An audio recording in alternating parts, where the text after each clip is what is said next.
Which is the worst single decision in history ever made by a person? How about the guy who bought 20,000 Albanian slaves, brought them to Cairo, trained them to be the greatest warriors of their time, and then got overthrown by said slave warriors because they were so well trained? Timesuck podcast about Napoleon Bonaparte is where I got this from. It's a good one if you have an hour to listen. Warning, task failed successfully. Alan Savory, the ecologist who killed 40,000 elephants because it was believed that grazing was causing the desertification of Africa, only to find out later that elephants were essential to prevent desertification. In a thread filled with all sorts of villains and dumbfests, this is the one dude who's making me disproportionately mad. You'd be happy to know that he learned from his mistake and went on to create an elephant sanctuary ERC.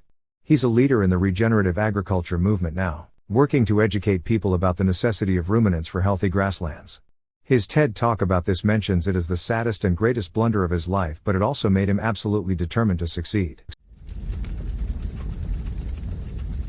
Well, the decision of Inalquq, the governor of the Khwarazmian city of Otrar, to attack Genghis Khan's trade caravan was pretty bad. Khan was famous as a ruthless warlord, not the sort of guy you want to piss off, but maybe they could have got away with it. Genghis sent 3 ambassadors to negotiate a settlement. Which is when Muhammad II, the Shah of Khwarazm, made the really bad decision to kill one of these ambassadors and send the other 2 back without their beards as a sign of humiliation.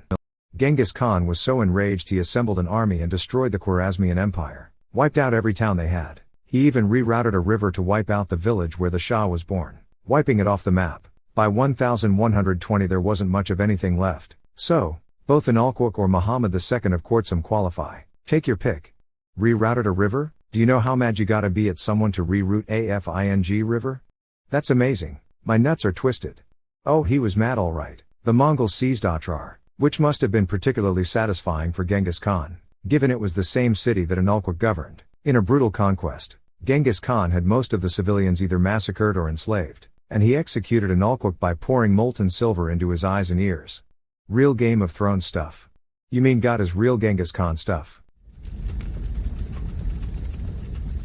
Alright gentlemen, we've successfully fended off the Greeks for 10 years. Our great city of Troy still stands. If we keep this up, surely they will realize the siege is fruitless and return home before long.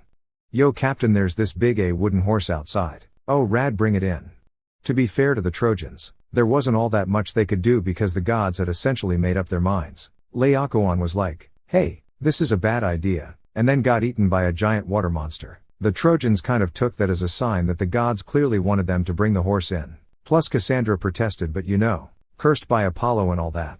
And the Trojans were probably f'd regardless since Hector was dead and Achilles was back in the fighting, and extra mad because Patroclus was dead. The horse was just the death blow. Edit, sorry, I got the timeline mixed up. Achilles was already dead at this point. Still, without Hector the Trojans really didn't have much of a chance, especially since the Greeks had formidable soldiers who weren't Achilles, Agamemnon, Menelaus, etc. Robert Ballard, one of the guys who discovered Titanic, says that his biggest regret is that he and Jean-Louis Michel didn't bring a piece of the Titanic up with him when he first discovered it in 1985. At the time, they didn't want to disturb the wreck and leave it pristine, but if they had done so, then they would have been able to claim legal ownership of the wreck under international maritime law, and therefore more control over it. Because they chose not to do that, everyone and their grandma is free to take artifacts and pieces of the wreck, and this makes preservation impossible. Edit, a fair number of people have been asking this in the comments, so instead of replying to everyone individually, I thought I'd put this in as an edit, and thanks to the commenters who helped explain this. There is a school of thought which Robert Ballard, and myself, incidentally, subscribes to, which is that the wreck is the final resting place of the more than 1,500 souls who perished that cold night on April 14, 1912, and must therefore be treated with the same respect and dignity. Private companies who take artifacts and pieces of the wreck and sell them for profit are effectively grave robbing. And while the wreck is gradually deteriorating into nothing, the argument is that this doesn't matter, it's just nature taking its course. Of course, there is the argument that removing certain artifacts from the wreck and putting them in a museum is conducive to both the public good and the memory of the victims. I don't have a problem with that, personally, and I can't speak for Robert Ballard, but I do have a problem with the commercial scavengers taking pieces up to sell them. My understanding is that if he and his team were the registered owners of the wreck, he would have a claim to anything taken from the wreck and sold for profit, which would potentially deter people. Who's really out there running private souvenir grabs on the Titanic? Rich people. The Donner Party of 90 pioneers choosing to take a shortcut when heading west from Illinois to California in 1846. Said shortcut led to them getting trapped in the Sierra Nevada mountains and resorting to cannibalism. The Donner Party's stupidity chose to take a shortcut that was sold to them by a con man over the strenuous objections of serious and thoughtful pioneer guides. History repeats itself. Yup, he tricked them into blazing the trail. And by blazing the trail, I mean spending 2 weeks to move a few miles because you have to cut down every tree in your way. Oregon Trail doesn't do justice to how hard it is to move covered wagons, especially over mountains. Going downhill is a nightmare. Do you think oxen can walk backwards? Maybe not the worst, but maybe Ronald Wayne. He was a co-founder of Apple along with Steve Jobs and Steve Wozniak in 1976. Just 12 days after forming the company, he sold his shares for $800. He owned 10% of the company, which would be worth $80. 80 billion, today. Source: don't know how accurate this is, but the story still stands. Regardless of the exact numbers, it's accurate enough. He held a large enough stake in Apple that would have rendered him one of the richest guys ever. He sold it for so little. In a later interview he stated that he doesn't let the decision haunt him, given what he knew at the time. I think that's the only perspective one could take without going insane. Edited to add, my inbox is blowing up because hundreds of people are trying to exhaust all possible ways to say hindsight is 20/20. We know. That's what I tell myself about not buying a house in 20,122,013. But it still makes me want to cry sometimes. Same thing with me and Bitcoin. Cashed out at 600. Breaking even with what I spent on equipment. A year later, 10K. I'm leaving Reddit due to the abhorrent treatment of third-party apps by the Reddit's so-called leadership. They should be ashamed of their behavior, but I suspect they are not capable. Scotland have made a lot of very stupid decisions in its past, like that time we kicked out half the population. Most of them went to Australia, New Zealand, the USA or Canada, which is why there are so many people with Scottish heritage there. Highland clearances. Scottish landowners were all like there can be only one. Let's not forget that time they placed all their money in a boat and sent it to the new colony and lost the entire wealth of Scotland. Edit, people are asking the history and here it is. Because of the bankruptcy of the Scottish Kingdom, this led the formation of the United Kingdom. Wait, what? I'd love to hear more about this one. Mao Zedong's revolutionary campaign, the Great Leap Forward, resulting in millions of people starving to death. Mao's Great Leap down the staircase. It was late in the 50s, enacting a plan. When troubles were started, and problems began, the Communist Party of China would say, collectivization's the word of the day. We've had it with former proceedings, said Mao, it's time for a leap to the here and the now, and if there's resistance, he thought to explain, we'll purge with the fair anti-rightist campaign. Exclusive production is bad for the soul, and isn't it better to work as a whole? It's truly unruly, and duly, I feel we're better investing in grain and in steel. Let's shake up and make up a future, my friends, and when the adventure succeeds in its ends, we'll build a new China, he said with a sigh. Of course though, a load of people will die. I think this is the most content-specific and knowledgeable Sprague poem I've come across. Not the worst in the world, but apparently my family owned a little town west of Kent, UK. My great-great-great-grandfather got plastered one night and gambled it all away. Same here. My great-great-grandpa was a military doctor for the KMT during the war and came to Taiwan with the rest. He eventually was gifted, bought up all these land in the Zhongli district and was collecting massive rent, having farms, and was basically set for generations to come. Only one thing though, he has a knack for PSY, so eventually had 4 concubines. The 4th mistress and the youngest was 16. Things like this were normal during that time, when my great-great-grandpa was in his 50s. My great-great-grandma got pissed and gambled away each property one by one until they eventually had a few left, and was inherited by the concubines' children. My grandpa said at one point they went from eating meat every day to soy sauce over rice. So the grandma made herself poor as well? Alcibiades was considered a traitor in Athens for leading his men to death. A traitor in Sparta because he got the queen to cheat on the king with him, and a traitor in Persia after including them in a war. Edit, so I did a little bit of info, and the switching sides and stealing statues dicks are also true, plus he is a visual. Not like there is anything wrong with visuality. Yeah, but he got away with it and had fun. And in the end that's all that really matters. Step 1, be attractive. Step 2, don't be unattractive.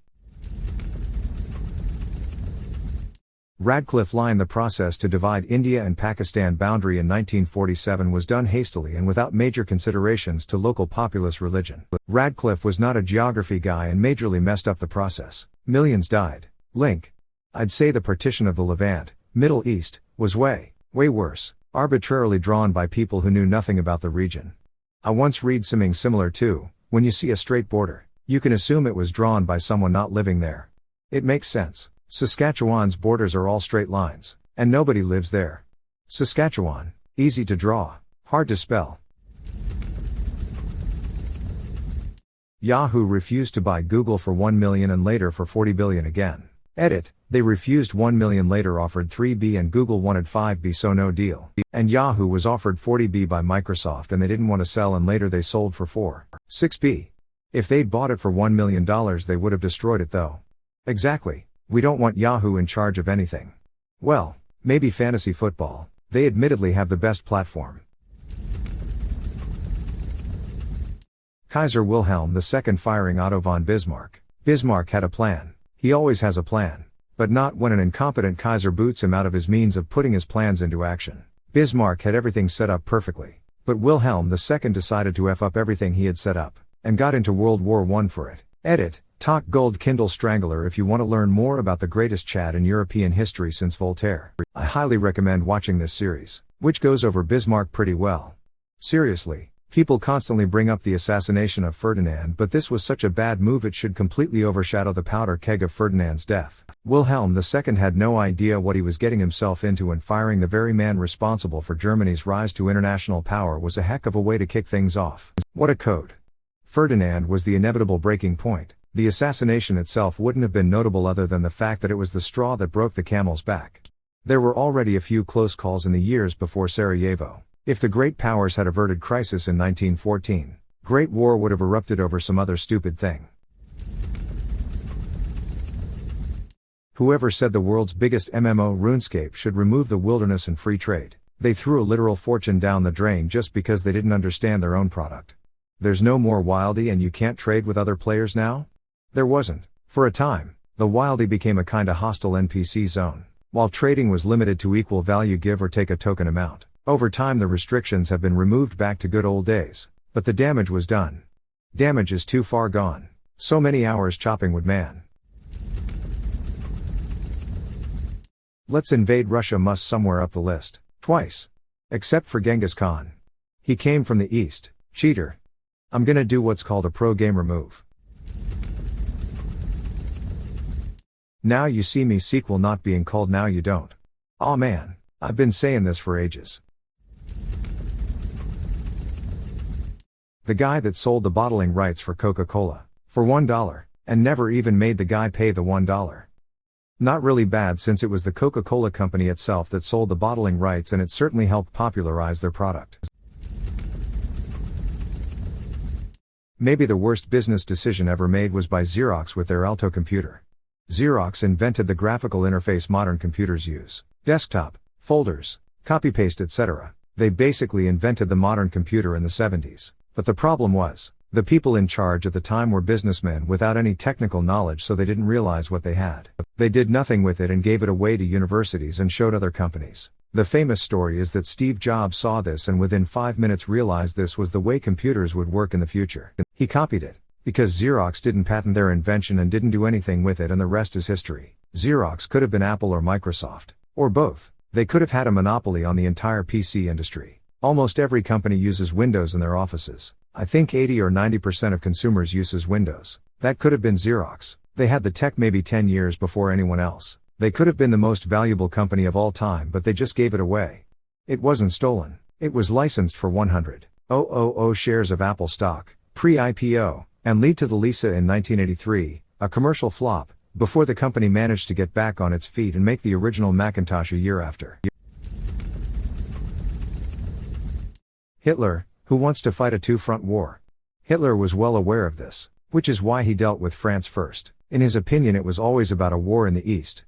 Hitler didn't play Risk as a child. Everyone knows you can't hold on to Asia. 7 extra guys at the start of every round. But you can never hold on to it.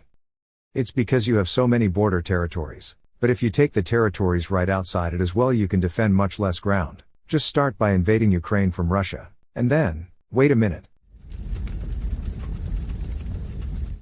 Brutus decided to join Cassius in murdering the dictatorial tyrant, Caesar. The reason? They suspected his intent to become a king. Which then started a chain of events leading to his adopted son Caesar becoming a military dictator without equal, having all the powers of a king without being called one. When this Caesar Augustus dies, his name and title is passed on for the next 400 years almost like you would a crown. Monarchies then returned all over Europe, in the style of Augustus Caesar. And so, the decision of Brutus to join the conspiracy in effect changed all of Western civilization for the next 1900 years to adopt the very political style he wanted to avoid. It would not be until the 1770s when America and later France would begin revolting and experimenting with democracies and republics. You forgot that the Netherlands and Venice the first to go without a king. Edit, and I forgot that Venice was also independent. Also there was Novgorod, but they were far removed from Western Europe and conquered by Muscovy Russia before their ideas spread. But they were a republic also. Happy Cake Day. What about Venice and Genoa? The first human by deciding to not live in a tree. And honestly, I'm still not entirely sold on this whole leaving the oceans thing. I still remember the day as a very young child I realized that no matter how hard I tried I would never be able to breathe underwater and so could never, ever be a mermaid. I started to cry and told my mom it was because I could only breathe air. Every time I see posts about toddlers crying about ridiculous things I think back to the intense genuine heartbreak of that moment and I get it. Kind of similar. Reminds me of the time when I was a child lying in bed I managed to convince myself that wolves were coming to get me. I don't recall any wolf-based activities that day. Cue me crying in bed and my mum explaining that we don't have wolves in the UK. Jessica Biel not naming her child Batmo. Batmo Timberlake? This guy. Well, having just watched Chernobyl, I was wondering how far down this thread I'd have to go to find Anatoly Dyatlov. You can't find him because he has a graphite roof. Edit, thanks for the silver, comrade. You can't find him because he's not there. Hey, let's create a coffee machine that uses a single-use plastic cup for every cup of coffee or tea. How bad can the trash from that really be? I actually read that the creator of the K-Cup, John Sylvan, regrets inventing the pod system. This should be way higher. Many inventions that turned out to be bad ideas were things where the potential effects were otherwise unknown at the time. But Keurig started coming out at least a decade after pushes towards recycling and keeping plastic out of landfills had become widespread. Dude had no excuse for not realizing what effect his invention would have. Eli Whitney's cotton gin changed the economy of the South and its main cash crop, both extending the use of slavery and setting the stage for the Civil War. Prior to it, the main crop was tobacco. The guy that invented the capture regrets it. The guy who made the USB said he wished he would have ate it dual-sided. Mao Zedong. Pest Capane, he basically told his nation to take pots and pans to kill all the sparrows. However, the ecosystem was disturbed and the locust population skyrocketed. Seeds, he thought that planting seeds 1 meter in the ground would result in greater roots and better harvest. He also thought that putting tons of seeds in one compact area would cause a better harvest. All the seeds died however. Around 30 million or so died from famine under his rule. Hey, look at the other nations industrializing. Let's smelt all our metal to build better infrastructure. What? It creates pig iron which is super unstable and impure therefore being ultimately useless? Oops, Mao. The more I read about Mao, the more baffled I am. He seems like not just an incompetent ruler, but just like a straight up stupid man. In his youth Mao briefly worked in the library of a university and was mocked by the students there for being uneducated. He held that grudge for a heck of a long time, as he basically banned higher education when he came to power. There was a 10-year period when literally nobody in the country was allowed to enter college. Yep, my grandparents were sent directly to the farm after school. No college for them. Rice paddies were disc plowed, slicing into the clay that, holds the water in so the rice can grow. The peasants watched helplessly as the water drained away and the rice plants died. To be fair, rice doesn't need all that water, it's just able to tolerate it very well. WS and other undesirable crops can't. However, stealing John Wick's car and king his dog, 299 total KS and counting. Yeah, they will be regretting that for a long time. Probably till 2077. Anatoly Dyatlov making sure with every step. That reactor 4 at Chernobyl exploded in 1986. This person is delusional. Take him to the infirmary. Going up against a Sicilian when death is on the line. You fool, you fell victim to one of the classic blunders.